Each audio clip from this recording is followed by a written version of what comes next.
Let's Mike, News at 5। Bharatiya Janata party का बिहार में अपने दम पर सरकार बनाने का सपना उस वक्त पूरा हो गया जब मुख्यमंत्री और जेडीयू नेता नीतीश कुमार ने राज्यसभा के लिए पर्चा दाखिल कर दिया। उनके साथ बीजेपी अध्यक्ष नितिन नवीन, रामनाथ ठाकुर, उपेंद्र कुशवाहा और शिवेश कुमार ने भी नामांकन भरा। इस दौरान केंद्रीय गृह मंत्री अमित शाह भी मौजूद रहे। नामांकन के बाद अमित शाह ने नीतीश कुमार की जमकर तारीफ करते हुए कहा कि उनका कार्यकाल बिहार के इतिहास में स्वर्णिम पन्नों में दर्ज होगा। शाह ने कहा कि नीतीश कुमार ने बिहार को जंगल राज से बाहर निकालकर विकास की नई दिशा दी और इतने लंबे राजनीतिक जीवन में उनके ऊपर कभी भ्रष्टाचार का दाग नहीं लगा। वहीं नामांकन से पहले नीतीश कुमार ने एक्स पर लिखा कि उनकी इच्छा रही है कि वे बिहार विधानमंडल और संसद दोनों सदनों के सदस्य बने, इसलिए इस बार वे राज्यसभा जाना चाहते हैं और बिहार की नई सरकार को पूरा समर्थन देंगे। उधर आरजेडी नेता तेजस्वी यादव ने बीजेपी पर निशाना साधते हुए कहा कि बिहार में महाराष्ट्र मॉडल लागू किया गया है और बीजेपी ने नीतीश कुमार को हाईजैक कर लिया है। महीने से ज्यादा इनको कुर्सी पे नहीं बैठने देंगे। भाजपा जिसके साथ भी रही है उसको बर्बाद करने का काम किया है। और भाजपा तो आप जान रहे हैं कि ओबीसी, दलित, आदिवासी विरोधी पार्टी है।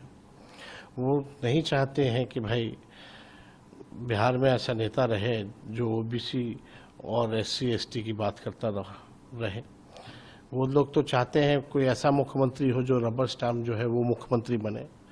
और ये जो सत्ता परिवर्तन जो हो रहा है ये जन भावनाओं के खिलाफ है। यानी जनता में जो है नाराजगी है। लोग जो है बीजेपी के असली चाल चरित्र को जान रहे हैं। हम नीतीश जी के साथ भी काम किए हैं। इधर कांग्रेस नेता सचिन पायलट ने कहा कि यह समझ से परे है कि जब चुनाव उनके चेहरे पर लड़ा गया, जनता ने उन्हें मुख्यमंत्री के तौर पर चुनकर भेजा, तो अब अचानक राज्यसभा जाने का फैसला क्यों किया गया। अगर नीतीश कुमार 6 महीने पहले ही बता देते कि उन्हें राज्यसभा जाना है, तो संभव है कि बिहार चुनाव के नतीजे कुछ और होते।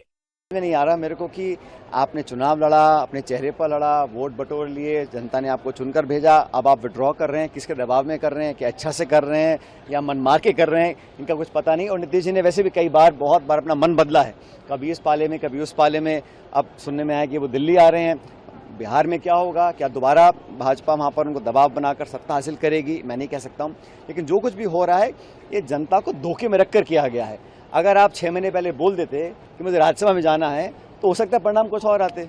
अमेरिका और इजराइल की संयुक्त कार्रवाई से ईरान पर हमले का आज 6ठा दिन है। तेहरान, करज और अन्य शहरों में विस्फोट जारी हैं। इजराइल ने नए और घातक हमलों की घोषणा की है। ईरानी रेड क्रिसेंट सोसाइटी के अनुसार शनिवार से अब तक 1045 से ज्यादा लोग मारे गए हैं और सैकड़ों घायल हुए हैं। इनमें नागरिकों के साथ साथ स्कूल और अस्पताल भी प्रभावित हुए हैं। लेबनान में इजरायली हमलों में अब तक 72 से 77 लोग मारे गए और 400 से ज्यादा घायल हैं। ये हमले मुख्य रूप से हिजबुल्लाह के ठिकानों पर हुए। ईरान ने जवाबी हमलों में इजराइल और अमेरिकी ठिकानों पर एडवांस मिसाइल ड्रोन कार्रवाई की है। हालांकि कतर, बहरीन और अजरबैजान में ईरानी हमलों को रोक लिया गया। दोहा में विस्फोटों की आवाजें आईं। अजरबैजान में ड्रोन से 2 नागरिक घायल हुए।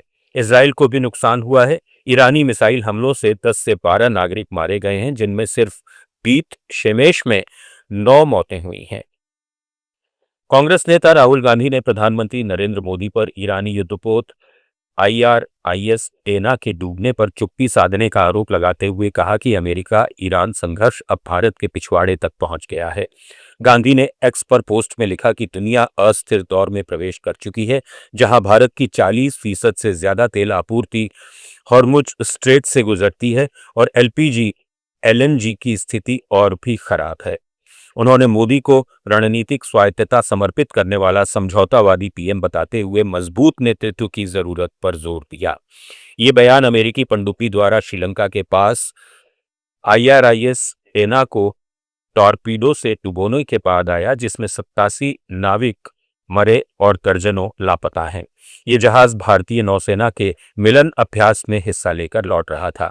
राहुल ने लिखा कि ऐसे समय में मजबूत नेतृत्व की जरूरत है, लेकिन मोदी ने कुछ नहीं कहा और रणनीतिक स्वायत्तता समर्पित कर दी है।